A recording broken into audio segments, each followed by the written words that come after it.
వరద సాయంలో నిర్లక్ష్యం వహిస్తే సహించేది లేదన్నారు సీఎం చంద్రబాబు. కొందరు అధికారులు వరద సహాయక చర్యలకు పంపితే సరిగ్గా పనిచేయడం లేదన్నారు.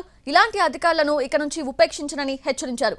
విపత్కర పరిస్థితుల్లో ప్రతి ఒక్కరూ బాధితులకు అండగా ఉండాలన్నారు. కొందరు అధికారులు మానవత్వం లేకుండా వ్యవహరిస్తున్నారని వార్నింగ్ ఇచ్చారు.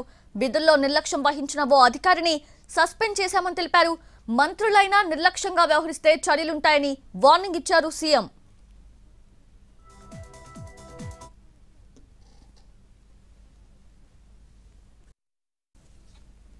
వ్యవస్థ పెరాలిసిస్ వచ్చింది. 5 సంవత్సరాలు పనిచేయడం మానేశారు.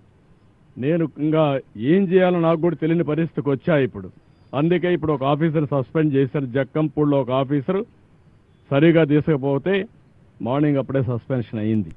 ఎక్స్ప్లెనేషన్ కాల్ ఫార్ చేశాను. ఇంకెవరిని నేను ఉపేక్షించను. మంత్రులు కూడా సరిగా చేసిన పని చేయకపోతే వాళ్ళ పైన కూడా చర్యలు తీసుకుంటా. ఎవరని నాకు అవసరం. వరద బాధితులు ఎవరూ కూడా ఆందోళన చెందకూడదని, ప్రభుత్వం అండగా ఉంటుందని భరోసా ఇచ్చారు సీఎం చంద్రబాబు. సహాయం కోసం IVRS ని ఏర్పాటు చేశామన్నారు. సరైన సమాచారం ఇస్తే అధికారులే బాధితుల వద్దకు వచ్చి సాయం చేస్తామన్నారు. ఫేక్ న్యూస్ ని ప్రచారం చేయొద్దని పేర్కొన్నారు సీఎం చంద్రబాబు. నేను పంపించే IVRS మీకోసం పంపిస్తున్నా.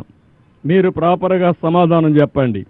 ఇమ్మీడియట్గా మా ఆఫీసర్ని మీ ఇంటికి పంపించే బాధ్యత, మీకు టచ్లోకి వచ్చే బాధ్యత తీసుకుంటా. అదే సమయంలో ఏమాత్రం అవాస్తవాలు చెప్పొద్దండి. ఇలాంటి ఒక విపత్కరమైన పరిస్థితిలో ఉండే మనం అందరం ఆలోచించాల్సింది, ఎప్పటికప్పుడు మీరు సమాచారం నాకు ఇవ్వగలిగితే ఆ సమాచారాన్ని బేస్ చేసుకొని ఇమ్మీడియట్గా యాక్షన్ తీసుకుంటా. Money is not the criteria. ఎట్టి పరిస్థితిలో ఇబ్బందులు లేకుండా వీళ్ళని చేయడం మా బాధ్యత. అది చేస్తాం. ఇది అవుతానే శానిటేషన్ మీద ఉంటాం. అదే మరి రీహాబిలిటేషన్ చేయాలి. ఈ 2-3 రోజుల్లో ఇవన్నీ కంప్లీట్ చేస్తాం.